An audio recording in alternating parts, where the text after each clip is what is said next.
Recording in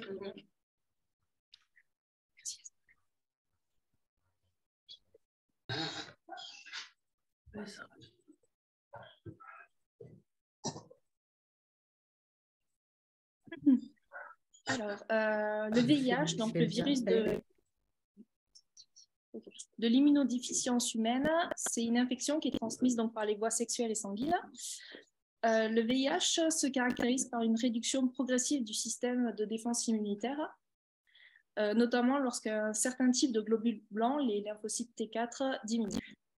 Donc, lorsque des maladies dites opportunistes profitent de la faiblesse du système immunitaire pour infecter les personnes porteuses du VIH, on dit que ces personnes sont atteintes du sida, qui est donc le stade terminal de la maladie. Et le sida, c'est l'abréviation de syndrome de l'immunodéficience acquise. Donc, entre la fin des années 70 et le début des années 80, plusieurs médecins de New York et de Los Angeles notamment sont confrontés à des cas de maladies qui sont assez rares et qui atteignent les personnes homosexuelles. On constate l'apparition de syndrome de sarcome, de Kaposi, chez des patients qui normalement n'ont aucune raison de voir apparaître ce genre de maladie. On a d'autres symptômes qui apparaissent comme la perte de poids, l'asthénie ou plus généralement l'affaiblissement du système immunitaire. Donc, c'est en juin 1981 que le grand public prend connaissance du sida lorsque l'organisme de santé des États-Unis publie dans une revue une note révélant que 5 malades, tous homosexuels, ont été traités pour une forme de pneumonie qui n'apparaît que lorsque le système immunitaire est très affaibli. Dans les mois qui suivent, de plus en plus de cas sont recensés et à partir de juin 1982, on remarque que les patients qui ont de multiples partenaires sexuels sont les plus touchés, donc on commence à émettre l'hypothèse d'une maladie sexuellement transmissible.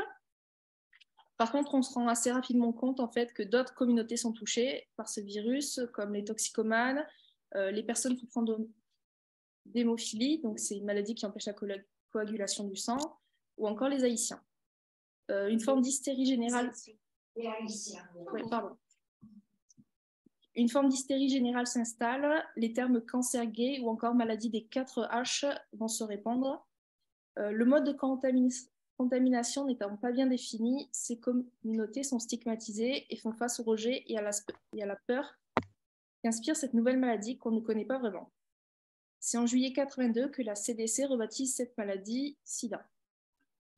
Donc, c'est en France que les chercheurs de l'Institut Pasteur, Luc Montagnier et Françoise Barré-Sinoussi, repèrent le virus responsable du sida, donc le VIH, qui prendra son véritable nom en 1984. Dès 1987, les autorités parlent non plus d'épidémie, mais de pandémie, invitant tous les gouvernements à lutter contre cette maladie qui se répand comme une traînée de poudre.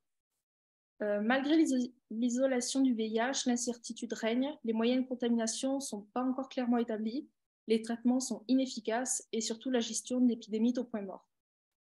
Au sortir des années de libération sexuelle, les comportements à risque et notamment les rapports non protégés sont légion et les gens peinent à changer leurs habitudes. De plus, la méconnaissance du sida par les chercheurs et par la population favorise ces comportements à risque. S'ajoute à cela l'incapacité des pouvoirs publics à gérer cette épidémie.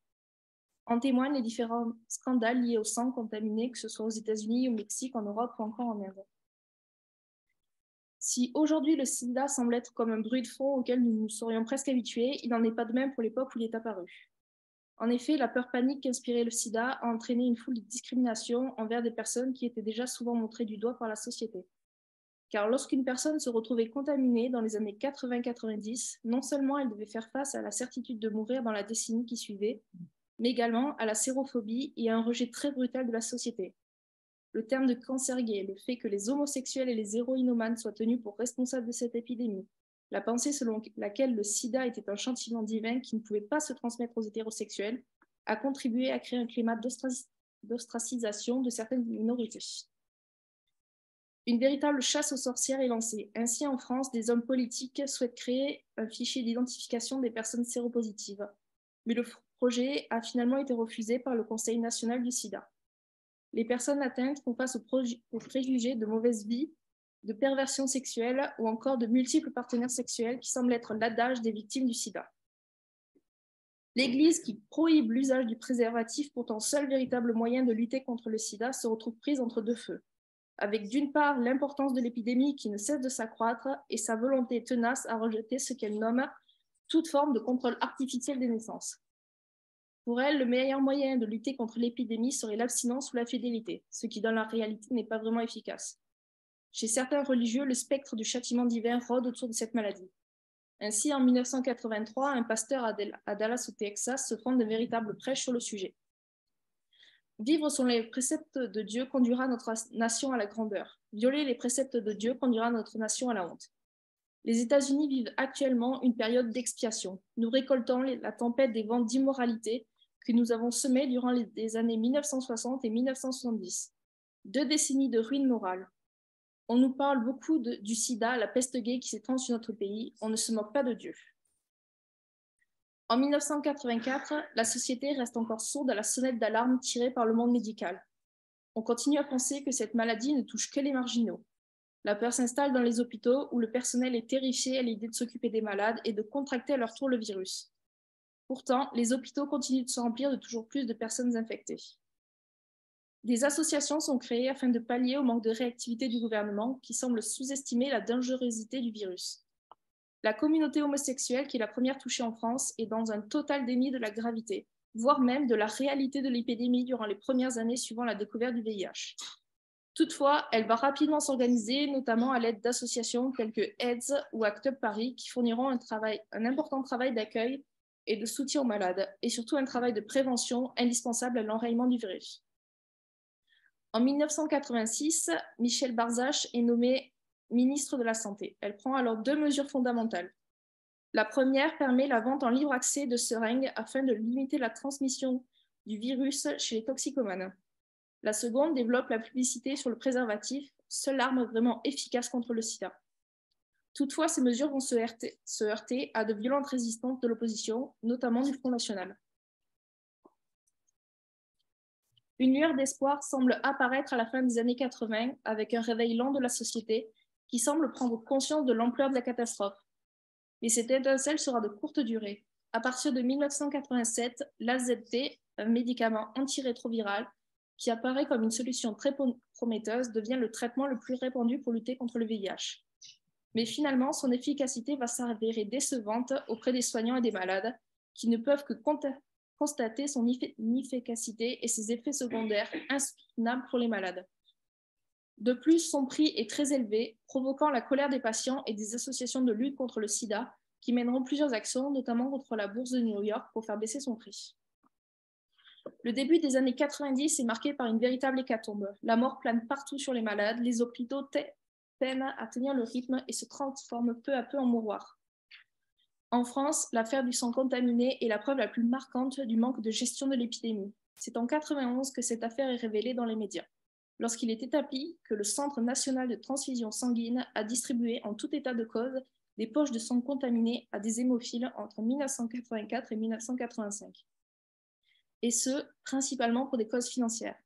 Car si dès le début de l'année 1985, il devient évident que tous les produits sanguins doivent être traités et testés, les stocks précédents, qui représentent 34 millions de francs, continuent à circuler librement sans avoir été traités. On considère qu'environ 2000 personnes ont été contaminées suite à la négligence du gouvernement et des autorités sanitaires. Face à l'urgence de la situation, des personnalités telles que l'écrivain Hervé Guibert veulent montrer la réalité du sida et ses ravages sur le corps. En 1994, le SIDAction voit le jour. Les années 90 sont marquées par la levée du tabou autour du préservatif. La prévention prend sa place sur la scène publique. Les consciences se réveillent, mais le bilan est déjà lourd. Le sida a déjà tué plus de 30 000 personnes rien qu'en France. Entre 1995 et 1996, de nouveaux médicaments font leur apparition. Les inhibiteurs de protéase et les inhibiteurs non nucléosidiques de transcriptase inverse. Ce sont les débuts de la trithérapie qui se révèlent très efficaces pour lutter contre le VIH, puisque pour la première fois depuis le début de la pandémie, le nombre de personnes mortes à cause du sida est en baisse. L'espoir renaît, même si au départ, les traitements arrivent des laboratoires américains avec une lenteur désespérante, obligeant les médecins à sélectionner les patients à qui administrer les traitements. De nos jours, des traitements permettent de lutter contre la transmission du VIH, et notamment la PrEP, qui s'adresse aux personnes non atteintes par le VIH, ou encore le TASP, qui permet aux personnes vivant avec le virus de rendre leur charge virale indétectable et par là même empêcher la transmission de la maladie à ses partenaires. À l'heure actuelle, dans le monde, et ce depuis le début de la pandémie, on compte près de 40 millions de personnes mortes du sida. Une maladie encore bien loin d'être éradiquée et qui continue à écrire son histoire. Voilà. Merci beaucoup, Elsa. Merci.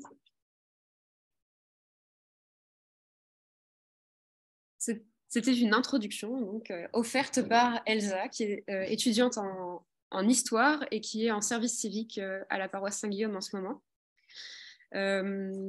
Ce rappel des faits, en fait, ça n'intervient pas pour rien. C'est que finalement, j'ai l'impression, en tout cas personnellement, que cet événement qui a duré longtemps, qui était traumatisant et qui reste important aujourd'hui, a été complètement invisibilisé, puisqu'on n'en parle plus du tout, alors que c'est quand même relativement récent. Ce qui nous amène à notre sujet d'aujourd'hui, puisque les chrétiens et les chrétiennes ont aussi été témoins, voire ont participé vraiment à des soins, à des campagnes de prévention et d'aide, mais aussi à des campagnes de dénigrement et de privation de soins envers les personnes qui avaient le VIH et le sida. Et c'est exactement cette histoire-là qu'on voudrait apprendre à connaître aujourd'hui. C'est pour ça qu'on a invité aujourd'hui Myriam Charles pour nous transmettre son témoignage, sa connaissance de première main, puisqu'elle a été membre de l'association Chrétiens et Sida, qui est une association qui est aujourd'hui dissolue, mais qui a été créée en 91. C'est une association œcuménique. Et je la laisserai présenter son travail dans le cadre de cette association. Est-ce que vous souhaitez davantage d'introduction ou je vous laisse la parole, Madame Charles? Votre son est encore éteint. Est-ce que vous pouvez le rallumer? Et après, tu peux peut-être tourner l'écran. Super, merci beaucoup.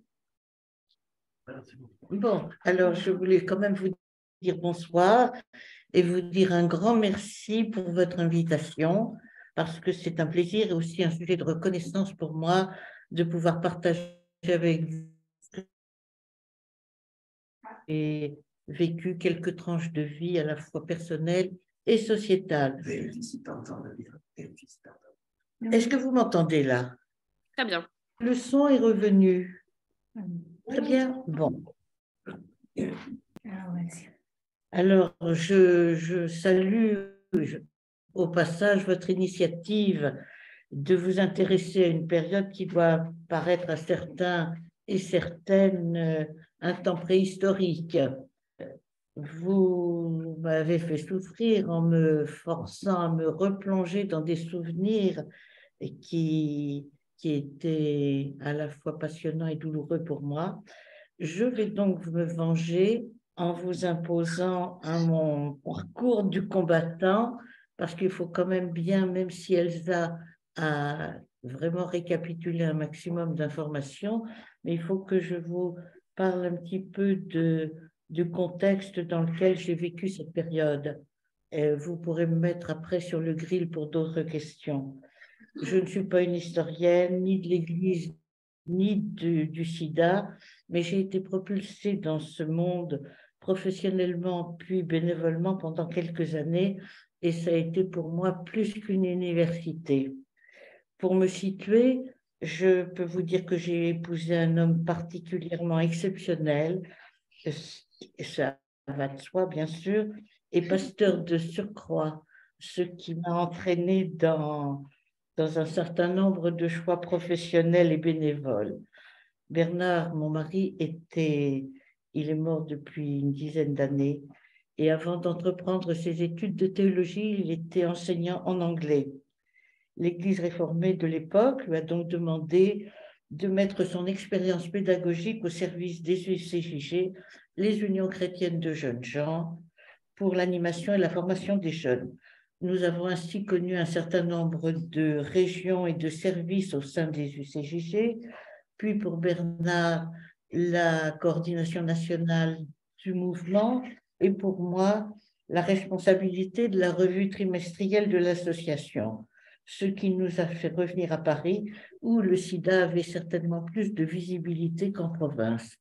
Si je vous raconte tout cela, c'est aussi pour vous dire que j'ai eu le privilège d'évoluer dans un milieu dont la vocation était de faire se rencontrer des gens qui ne se rencontrent pas facilement, et par exemple des jeunes et des vieux, des intellos et des prolos, des étrangers et des Français, des chrétiens et des non-croyants ou des croyants d'autres foi, d'une autre foi, des personnes handicapées et des personnes valides, etc. On aurait pu ajouter de façon plus claire celles et ceux dont les orientations sexuelles déclarées ou non ne correspondaient pas aux nôtres. Mais ce n'était pas dans notre charte, et même si cela se vivait dans quelques équipes.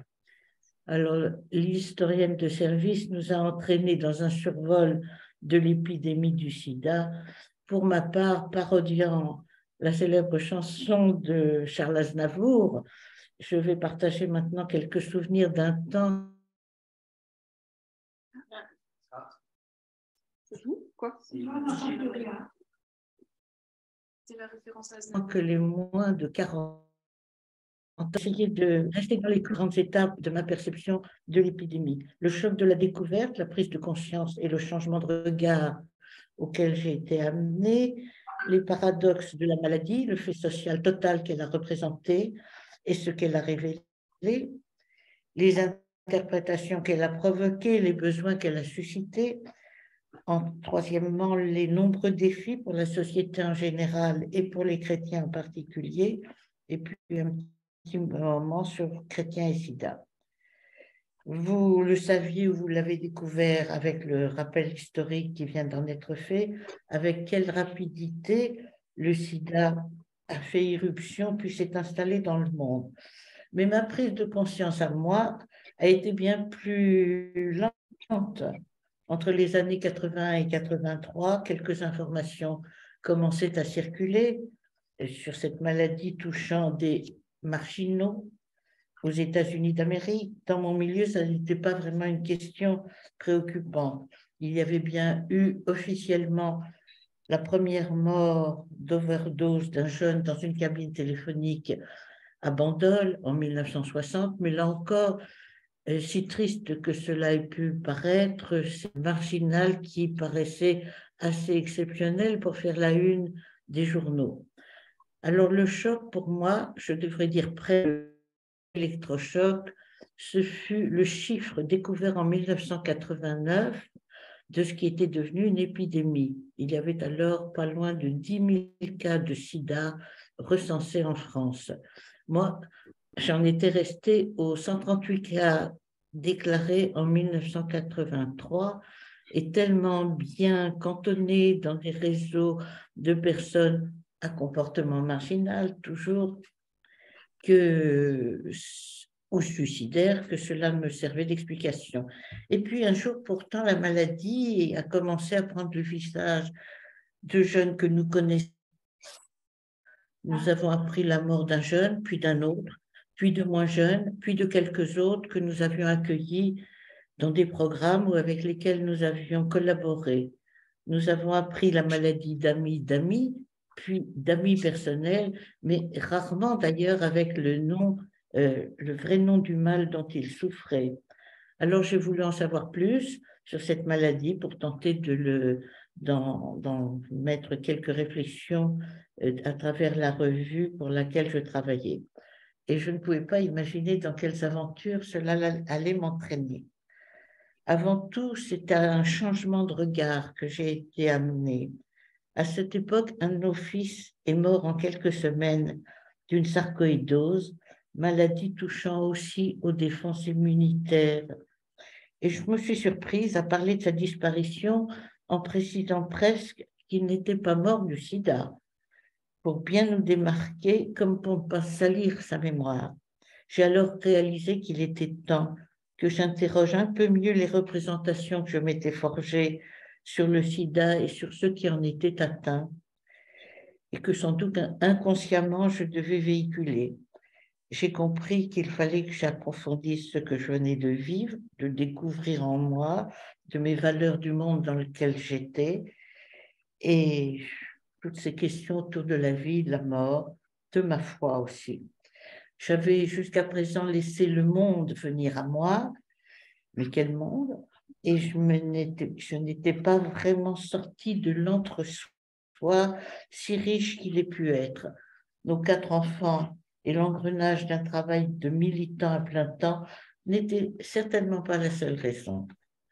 Le médecin directeur du CRIPS de Paris, le Centre régional d'information et de prévention du sida, que j'avais rencontré en vue d'écrire un article dans la revue, m'a alors proposé de faire partie de l'équipe qu'il était en train de constituer. Il s'agissait de lancer un programme de formation pour des adultes, relais de prévention du sida dans des établissements scolaires, des entreprises, des mouvements de jeunesse, enfin toute entité demandant ce genre d'informations. J'ai immédiatement accepté, car c'était bien sûr pour moi aussi le besoin de m'investir dans un travail qui soit une démarche pour la santé, un pari pour la vie. Je ne sais pas si c'est cela, naître de nouveau, mais j'ai été propulsée sur un chemin que je n'ai toujours pas fini d'explorer d'ailleurs. Finalement, il a croisé la route de mes engagements précédents. Il m'en a aussi révélé les insuffisances et les limites. Cette plongée pour faire court, le monde du sida, c'est un milieu qui, plus que tout autre, peut-être avait des comptes à régler avec la religion, avec ce Dieu qu'elle véhicule. Ce monde allait radicalement changer mon regard sur bien des situations et bien des personnes. Et tout d'abord, cela m'a appris qu'il ne fallait pas se tromper de cible. L'ennemi, c'est la maladie et l'injustice sociale. Ça n'est pas le malade ou les gens de la marge. C'est difficile d'énumérer tous les paradoxes du sida. La maladie, quelle qu'elle soit, n'est jamais banale. Elle transforme radicalement le regard que l'on porte sur la vie. Mais le sida est encore peut-être une maladie entre toutes déconcertante, ambiguë, paradoxale, transmissible mais non contagieuse. Dès son apparition dans nos sociétés, elle a fait ressurgir tous les fantasmes tournant autour des grandes épidémies dont on se pensait définitivement à l'abri. Bon, par ces modes de transmission, Elsa l'a raconté tout à l'heure, tous les projecteurs ont été mis sur l'intimité des personnes touchées. Personne ne pouvait se dire non concerné, car dans le même temps, cette maladie, affaire personnelle, était devenue une affaire d'État. Elle touchait à l'intimité de l'être, mais elle était devenue une question de santé publique. Elle touchait au tréfonds de la vie symbolique et fantasmatique par les flux vitaux qui véhiculent le virus, le sang, le sperme, le lait maternel, et surtout, elle touchait aux questions du sexe, lieu de bien des tabous. Alors, le sida était devenu un fait social total. Il concernait aussi de très près les questions politiques, économiques et spirituelles. Il nous a tous bouleversés, individuellement et collectivement. Il a remis en question bien des choses dans notre vie, de l'exercice de notre sexualité à l'importance du pouvoir accordé aux médias, aux morales transmises par les religions. Le sida a été un révélateur et un analyseur de tous les dysfonctionnements de notre société et de notre monde. Un accélérateur aussi sans doute de ce qui se passait autour de nous et en nous. Et constaté et analysé sociologues et acteurs sociaux de tous bords, le sida a été un fait social total qui a provoqué des réactions et des sentiments contradictoires, d'attraction et de répulsion, qui a généré une masse d'informations scientifiques, des centres de documentation, publications, conférences, et provoqué les rumeurs les plus abracadabrantesques sur les modes de contamination. Les moustiques, véritables seringues volantes pour certains, les préservatifs volontairement percés, selon d'autres, pour punir ceux qui les utilisaient. La salive, la salive. Certains protestants ne voulaient même plus toucher à la coupe de la Seine, de peur d'être contaminés. Certes, nous sommes tous, comme le rappelait le professeur Didier Sicard, des réservoirs, un zoo de bactéries, de virus, de champignons, mais il faut quand même un contact intime pour qu'il y ait un risque de transmission. On ne parlait pas encore de complotisme à l'époque, mais tous les ingrédients étaient là, prêts à se déchaîner sur d'autres peurs ou d'autres fantasmes lorsque les réseaux sociaux le permettraient. Il n'y a vraiment rien de nouveau sous le soleil. Alors, les révélations de cette épidémie ont été de tous ordres. Si cette épidémie a en effet révélé des solidarités fabuleuses, associatives, ecclésiales, individuelles, des fidélités exemplaires, des recherches scientifiques tous azimuts qui ont eu des effets sur d'autres pathologies, elle a aussi déclenché des exclusions, des rejets effroyables, un système de prévention basé sur la peur de l'autre, une stigmatisation des personnes atteintes. Il ou elle l'a bien cherché, malgré tout. Ainsi, à une mère à laquelle on annonçait que son fils venait de mourir du sida, elle qui déclare « Pour moi, mon fils est mort depuis 10 ans quand j'ai appris qu'il était homosexuel. » Et ce père, appelé en urgence auprès de son fils, également homosexuel et séropositif, qui venait de rater son suicide, dit « J'espère que la prochaine fois, tu ne te rateras pas. » C'était l'époque où Jean-Marie Le Pen parlait des sidaïques qu'il faudrait mettre à l'écart de la société dans des lieux isolés. L'époque aussi où, pour les catholiques, le préservatif était à mettre à l'index. Ce qui vous en conviendrait, n'est pas le meilleur endroit pour être protégé. Vous ne pouvez pas imaginer la conversion, même la révolution que nous avons eu à vivre à cause de ou grâce à cette épidémie.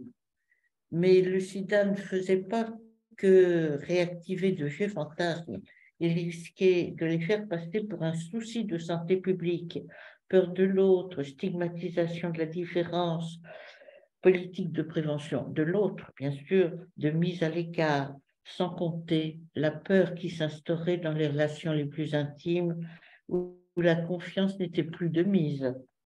Quelques chrétiens prétendaient même trouver dans les Écritures une argumentation pour condamner les personnes atteintes, sauf bien entendu celles qu'elles estimaient être des victimes innocentes par les transfusions de sang contaminées, par exemple, ou la transmission de la mère à l'enfant, du mari à la femme, etc.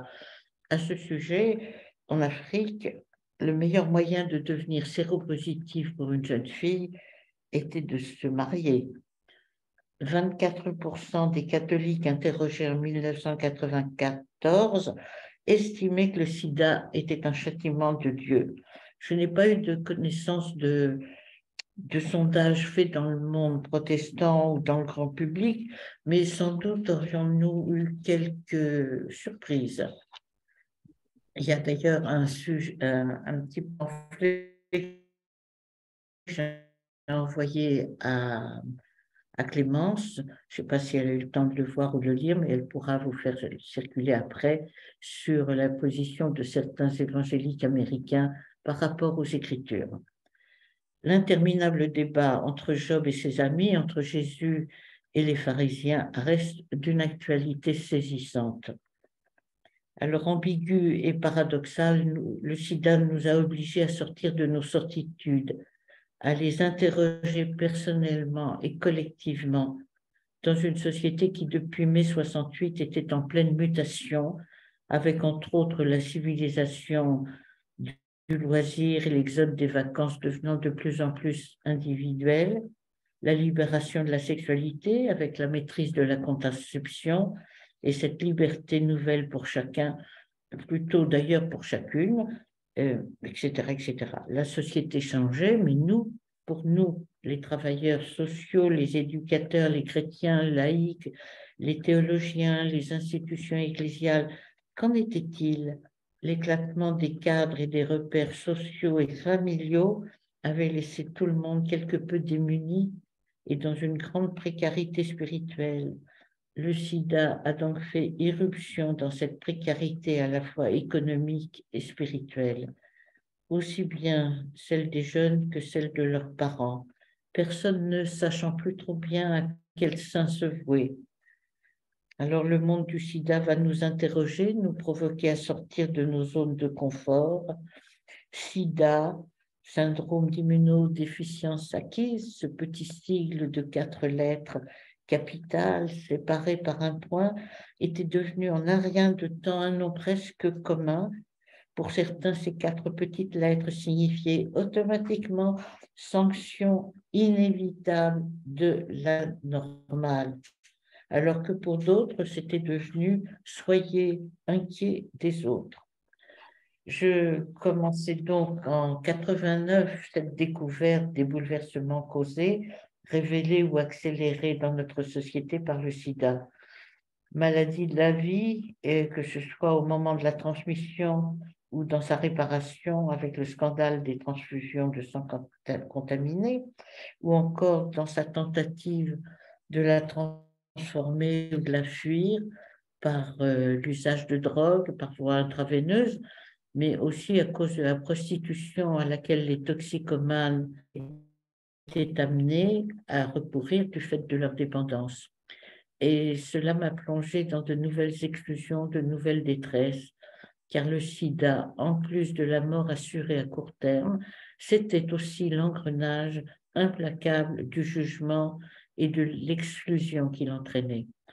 Comme toute longue et grave maladie, son développement faisait progressivement perdre le lien social du travail, l'accès aux relations autres que le de malade à soignant ou à accompagnant, avec en plus le jugement des autres sur votre vie dont ils ne savaient par ailleurs rien, une mort sociale avant la mort. Le sida faisait peur et la peur est la mère de tous les excès.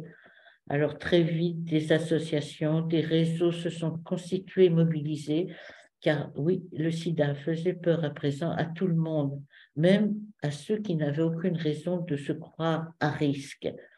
Peur de dévoiler des comportements intimes pour les uns et pour ceux qui n'étaient pas concernés, peur de voir la morale foutre le camp, peur pour beaucoup d'autres de ce que la maladie révélait, peur de ne pas être au niveau des besoins, tant médicaux que sociaux ou même spirituels. Des besoins de tous ordres, en masse, ont émergé. Des personnes et des groupes sociaux en ont initié et assumé la prise en charge avant même les pouvoirs publics et loin devant les institutions religieuses. Besoin en offrir les soins et l'accompagnement pour les personnes touchées, besoin en information pour les relais de prévention et les professionnels de toutes les disciplines. Au fil des années, ont émergé aussi des besoins de mémoire et de visibilité, des revendications et de défense, besoin de liturgie nouvelle pour accompagner la mort de tant de jeunes. Le sida a donc été, pour les chrétiens, pour tous les citoyens d'ailleurs, l'un des nombreux défis de ce temps. Il a réintroduit la mort dans la vie alors qu'on avait presque réussi à l'évacuer. Il nous a aussi appris à reconsidérer les malades, quels qu'ils soient, comme des personnes et non pas comme une maladie. C'était devenu une urgence presque désespérée pour ceux qui en étaient atteints, comme pour notre société tout entière. Irruption du sens de la vie à cause de la proximité de la mort? Avions-nous oublié dans la santé devenue normale pour nous, ce qui n'est toujours pas le cas pour tous ici et à travers le monde, avions-nous oublié notre fragilité et notre finitude? Et n'était-ce pas notre responsabilité de chrétiens que de vouloir au moins essayer de déclencher le même élan, la même passion dans la vie ordinaire qu'au moment du compte à rebours, d'être contagieux de vie en quelque sorte? Alors, comment ne pas se révolter devant tant d'occasions manquées, ratées? J'ai bien plus peur du jugement des hommes que de celui de Dieu, m'a confié un jour un malade que je visitais au nom de l'aumônerie de l'hôpital. Et comment transformer la mentalité de cette bonne chrétienne de mes connaissances qui parlait de ces débauchés qu'il fallait bien sûr accueillir dans nos églises, mais en les appelant à la repentance et en leur proposant d'autres heures que celles de nos cultes quand même. Au-delà de la maladie, c'était bien plutôt la sexualité supposée, fantasmée, rêvée, qui sait, des autres qui au mieux interpellaient, au pire révulsaient. Et comment donc espérer accueillir dans nos églises et chez nous personnellement des personnes dont la maladie ravage la vie si on n'a pas su les rencontrer, les accepter telles qu'elles sont, comme des frères et des sœurs quand elles vont bien? Comment ne pas être interpellé par ces funérailles gigantesques ou, à l'inverse, à la sauvette, presque dans la clandestinité pour les familles? Et que dire de ce célèbre d'un jeune homme dont la famille en pleurs était là au grand complet, ainsi que tous les amis venus pour l'accompagner? Le pasteur, ému lui aussi par tous ces endeuillés, a cité le nom de chacun des membres de la famille, jusqu'au dernier des petits-neveux, sans évoquer le deuil du compagnon et de ses amis, sans évoquer la situation douloureuse qu'il vivait. À la sortie, je suis allée le voir, le pasteur, et je lui ai dit quel contre-témoignage ce service m'avait semblé être et combien mes amis pourtant habitués au déni, à ce genre de déni, euh, étaient tristes que des protestants aient agi ainsi. Et le pasteur consterné m'a dit, mais Myriam, personne ne m'a parlé du sida ni du compagnonnage de ce garçon. Tu penses bien que si j'avais été au courant, je l'aurais évoqué. Ça peut paraître un peu caricatural tout ça, mais c'est ce que beaucoup ont entendu et compris du message de certains chrétiens. Quelques déclarations d'instances religieuses ont pris en considération le problème. Le premier rapport du Conseil écuménique des Églises date de 1987. Il rappelle que le sida est un problème déchirant et il appelle les Églises à se repentir de leur passivité et de leur moralisme rigide. Parce que l'Église est appelée à aider ceux qui souffrent, elle est mise au défi d'accompagner ceux qui font face à la réalité d'une infection par le VIH. Elle doit les soutenir, eux et leurs proches, les accueillir dans la communauté et s'élever contre toutes les décisions et pratiques discriminatoires. Un appel qui a mis quelque temps à être entendu. D'autres déclarations ont suivi du monde protestant, de la Fédération protestante de France, de la commission d'éthique, etc. Du monde catholique, des dictats sont tombés comme des couperets. En fait, la prédication de l'Église protestante a toujours été un certain nombre de questions de vie personnelle et sociale, quant à la responsabilité personnelle en général et quant à la non-discrimination des malades du sida en particulier. Mais la réticence, la résistance vient toujours plutôt de la base, de paroissiens qui refusent que l'Église soit aussi le lieu d'un discours culturel, social et politique. Côté catholique, c'était plutôt l'inverse qui se produisait, qui se produit toujours. La vision novatrice venait de la base qui découvrait une nouvelle obéissance à Dieu et revendiquait une nouvelle implication dans le fonctionnement de l'Église. Mais même si les églises n'ont pas souvent eu de parole publique sur le sida, même si elles ont été un peu frileuses, il faut reconnaître que dès l'apparition de l'épidémie, de nombreux chrétiens se sont engagés auprès de personnes atteintes, chrétiens attachés ou détachés de l'institution, souvent touchés personnellement à un titre ou à un autre par le VIH. Une multitude de nombreux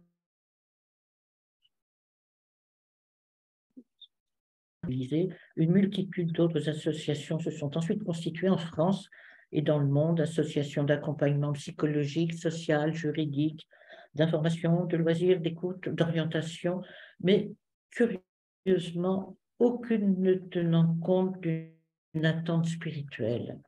Or, les malades et leurs proches n'ont pas que des besoins médicaux ou sociaux. Au jour le jour, il est apparu que leurs problèmes n'étaient pas que d'ordre médical, juridique, social. Très vite se sont posées les questions fondamentales de la vie et de la mort, du sens et du non-sens, de la toute-puissance, de toute impuissance peut-être, de Dieu, de la médecine, de la jeunesse, mais aussi la question de la fragilité de l'être humain.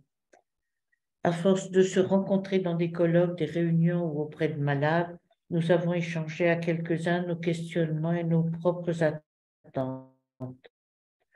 Le père Antoine Lion, un prestigieux dominicain de l'Arbrel, à la fois théologien et polytechnicien, cherchait à constituer une réflexion sur un projet d'association qui à la fois accompagnerait les personnes et interpellerait les églises. C'est ainsi qu'en 1991 est née l'association Chrétiens et Sida. Dès le début, ce fut un projet écuménique associant des professionnels de la santé et du secteur social, des volontaires de différentes associations de lutte contre le sida, des personnes atteintes, des aumôniers, des prêtres, des théologiens. Comme femme de pasteur, j'étais censée entraîner tout le monde protestant avec moi. Que vous dire de l'action de cette association? Bien sûr, il y avait la charte que vous pourrez vous procurer auprès de Clémence, je lui ai envoyé aussi. Elle stipulait que l'association voulait contribuer à ce que les églises prennent toutes leurs responsabilités dans la crise du sida en sensibilisant les croyants, soutenir les chrétiens engagés dans la lutte contre le sida, offrir aux personnes atteintes comme à l'ensemble de la société un lieu d'échange et le concours de chrétiens informés et coordonnés afin de penser la maladie et de lutter contre elle. Ce qu'elle ne disait pas suffisamment clairement, tant les questions de sexualité étaient encore taboues dans les églises, c'est qu'il ne fallait pas regarder les personnes contaminées comme victimes innocentes ou comme de leur mal. Composée d'une grande majorité de catholiques, de prêtres, de dominicains, il fallait qu'ils avancent à pas feutrés dans leur église. Ce fut l'un de mes désaccords avec eux, car je pensais qu'il aurait été plus clair de nommer les choses par leur nom, à savoir qu'il ne faut pas penser à la place de Dieu et rejeter en son nom ceux et celles qui vivent une sexualité différente, par exemple. Il y a tant d'autres questions de juste, par exemple, qui touchent à la société tout entière qui mériteraient notre attention. Mais Chrétiens et Sida, ce fut quand même un essai de renverser tous ces tabous, ces préjugés par la bande dans l'Église, mais sans frein dans la vie civile. Un essai de faire entrer un peu d'air du dehors dans nos différentes églises et de faire sortir un peu plus d'air du dedans vers ce dehors tellement en attente d'une parole d'espérance, car le monde attend d'elle qu'elle donne du sens à vivre plutôt que des normes à suivre. Que de questions posées par cette crise du sida, ne pourrait-on pas en dire autant de l'épidémie du Covid-19, la sexualité n'étant pas en cause cette fois-ci, mais n'avons-nous pas connu de semblables peurs de la contamination, du jugement, de la peur de l'autre et les rumeurs? Combien se sont institués spécialistes virologues à partir de fake news? Et avec le problème de l'immigration, alors, les bons immigrés, les Ukrainiens, et les mauvais, les autres? Il n'y a décidément rien de nouveau sous le soleil. Chaque génération est placée devant des défis à relever et toute crise est une opportunité dont il faut se saisir. Nous connaîtrons de nombreuses épidémies encore, des crises personnelles, institutionnelles nous chambouleront inévitablement. Opportunité ou résignation, vie ou mort, amour du prochain ou rejet de l'autre. chaque fois que vous l'aurez fait à l'un de ces plus petits, nous dit l'Évangile, c'est à moi que vous l'aurez fait. Alors la foi n'est pas un médicament ni un tranquillisant, mais ne devrions-nous pas être bodybuildés, construits par une foi qui nous met en route pour lutter contre la peur, le jugement, la ségrégation, l'indifférence? Car le plus grand risque que nous pouvons tous courir, ce n'est pas celui d'une contamination par un virus quel qu'il soit, ce n'est pas d'être en déficit immunitaire, mais d'être surpris en plein délire de déficit humanitaire. Voilà. C'était affreux d'avoir à se limiter en si peu de temps, mais ça a dû vous paraître quand même très... Merci beaucoup. Je ne sais pas si ça a correspondu à votre attente, mais je ne pouvais pas faire l'économie de resituer les choses dans leur contexte. Alors à vous de me bombarder maintenant de vos questions. Voilà, merci pour cette invitation. Je vais faire comme d'habitude, donc une question par les personnes qui sont sur Zoom et une question par les personnes qui sont dans la salle. Qui désire commencer? Désolé pour le bruit de fond, je leur avais dit disponible qu'à partir de 20h et que il arrive à 19h30. Okay. Il y a des chances qu'à 20h, il commence à... Voilà, donc on a eu un petit mot du pasteur ici qui nous prévient des horaires de la paroisse. Après cet intermède, est-ce que quelqu'un ici dans la chapelle souhaite poser une question? Moi j'en ai une peut-être. Vas-y, tu peux la dire fort?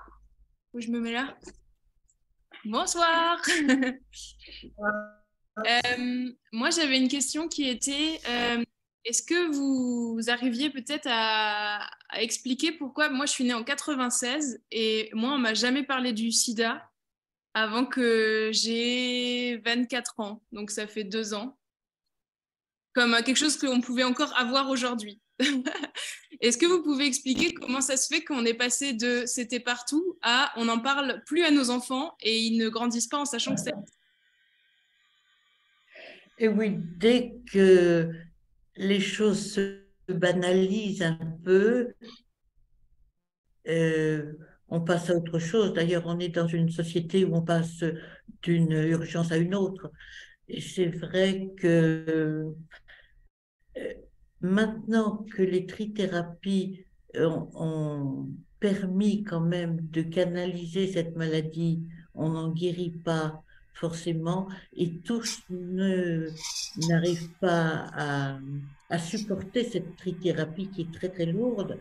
Je pense que ça doit expliquer. Puis il y a toujours par derrière, je crois, cette difficulté à parler des choses qui tournent autour du sexe.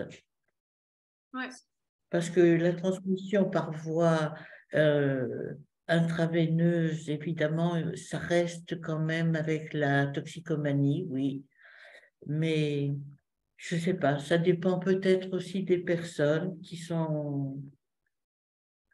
se croient complètement protégées. Je ne peux pas dire pourquoi on n'en parle plus. On ne parle plus beaucoup de certaines épidémies et pourtant elles ne sont pas toutes non plus maîtrisées, hein. Mais ça a été pour notre société de mon époque un grand bouleversement.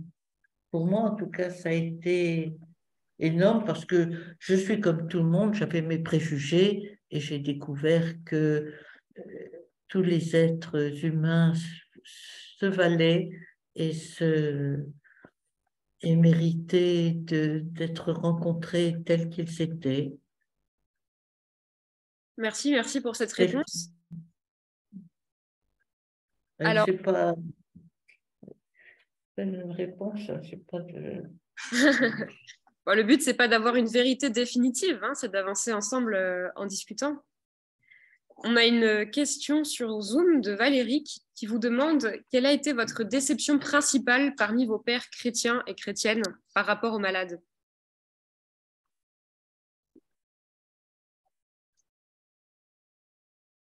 Ben, la peur, c'était vraiment. Mais je crois que la maladie, quelle qu'elle soit, le deuil, quel qu'il soit, ça fait peur.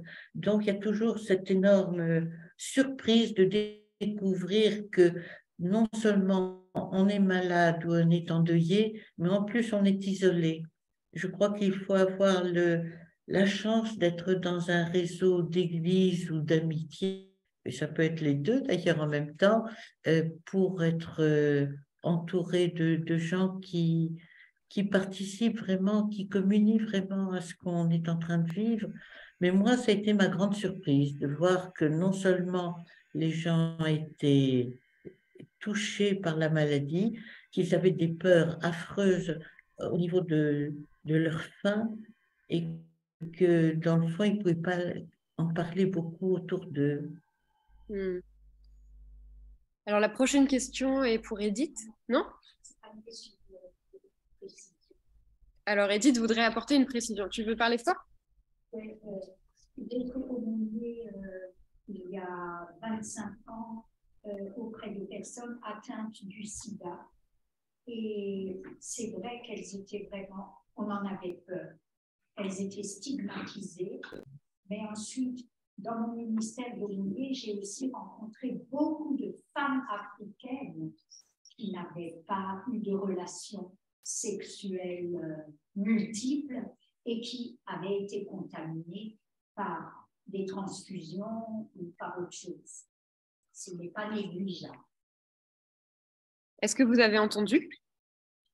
Oui, à peu près, je crois. Oui, j'ai entendu, mais je n'ai pas bien compris la question. Il y a une question. Non, c'est pas. Il y avait une question. C'est un témoignage, cette dame. Voilà. Ça. Oui, merci beaucoup, Edith. Isabelle. On est.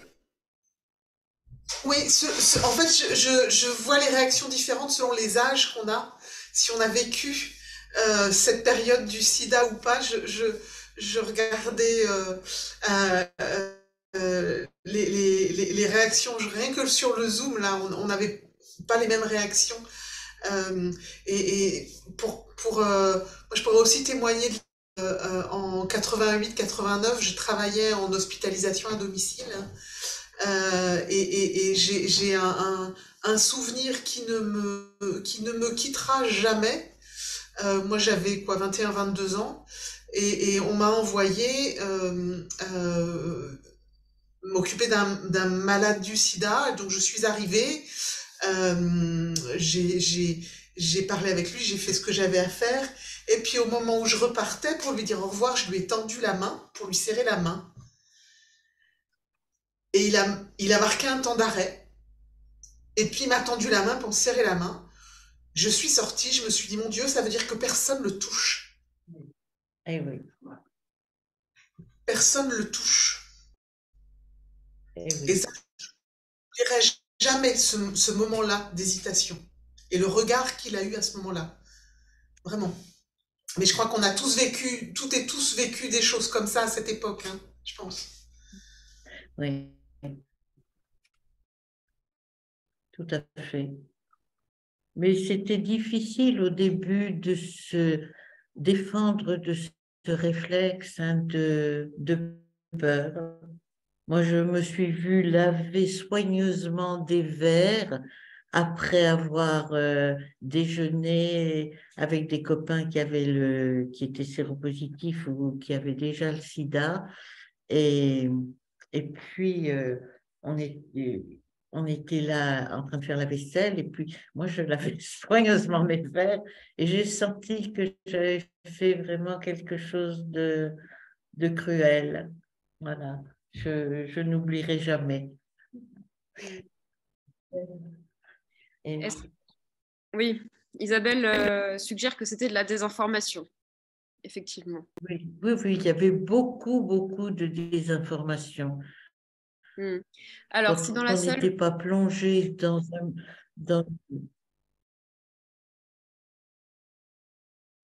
Ah, on n'entend plus rien. Oui, c'est parce que je vous laisse parler. Je vous laisse finir votre phrase. Non, non, mais quand on n'avait pas l'occasion, j'allais dire la chance, je crois que ça a été pour moi en tout cas une chance de connaître des gens concernés par cette maladie. Ben, on n'avait que les ruées et les horreurs qu'on pouvait voir, ou alors les excès, c'est-à-dire tous ces vedettes brillantes qui mouraient les unes après les autres. En ayant eu une vie qui scandalisait la plupart des gens. Donc, voilà, on était désinformés sur la réalité du, du problème. Donc, vous venez de dire que c'est une chance d'être entouré de personnes marginales, queer, différentes de toutes les manières. Voilà, c'est beau. Je laisse la salle réfléchir à une dernière question et je prends une dernière question du côté Zoom. Valérie vous demande si vos proches ont tous et toutes accepté votre engagement. Ah oui, oui, oui, de mon côté, ça, j'ai dit que j'avais un mari exceptionnel, c'est vrai. Et donc, il a été il nous a beaucoup aidé à réfléchir aussi sur le plan théologique. Mes enfants ont été très surpris de voir que je m'investissais comme ça, mais ils m'ont dit que c'était très bien et pour eux, c'était pas du tout un sujet de scandale. Bon, maintenant, je crois que malheureusement, j'ai pas pu partager ça beaucoup avec une paroisse. Est-ce que vous pouvez approfondir parce qu'il y a Voilà. beaucoup de gens Mais qui acquiescent dans la autrement, salle. non. Ben, on disait, ben, c'est Myriam, elle a toujours des idées comme ça. Oh, c'est formidable ce que vous faites. Oh, qu'est-ce que t'es bien alors. Non, moi, j'étais reconnaissante d'avoir eu cette occasion d'apprentissage, de réflexion sur moi-même et de découverte des autres. Eh ben, ça pourrait être une très très belle dernière réponse. Est-ce que vous souhaitez encore partager quelque chose ou poser une question? Non, mais lui dire que c'était très bien. Je crois que votre témoignage a beaucoup touché ce soir des personnes de plein d'âges différents, à la fois sur Zoom et ici. On est assez nombreux et nombreuses, donc merci beaucoup d'être venus via Zoom, même si vous n'avez pas pu nous rejoindre à Strasbourg à cause de la grève. Ah, ben, je le regrette infiniment, oui.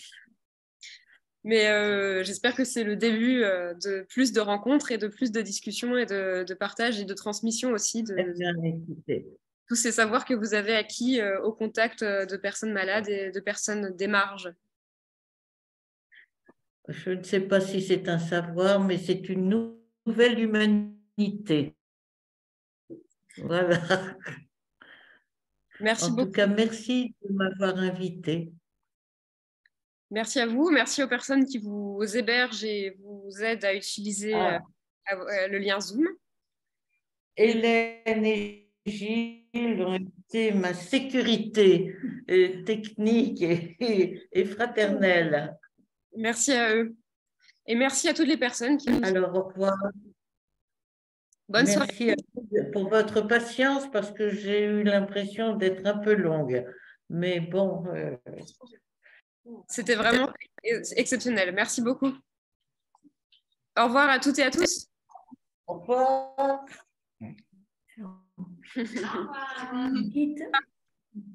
Assieme.